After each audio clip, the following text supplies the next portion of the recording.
Мынау біздің үйдің құлпынайы. Біз осыдан құлпынайлы шоколад жасайтын боламыз. Ол үшін бізге құлпынай, 2 шоколад керек болады. Кішкене шоколадын алдық.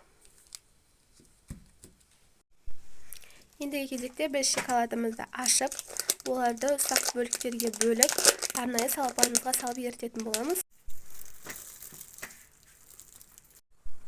Ендігі кезекте біз фольгамызды тәуліктен бетіне орналастыратын боламыз. Сол кезде біздің құлпынайлы шоколадымыз тегіс орналасатын болады. Ендігі кезекте біздің шоколадымыз дайын. Енді құлпынайларымызды арнайы спачкаларға түйреп, шоколадымызға батырып, және дайын болған фольга ыдысымызға орналастырамыз. Осылайша барлығын қайталап жасап шығатын боламыз.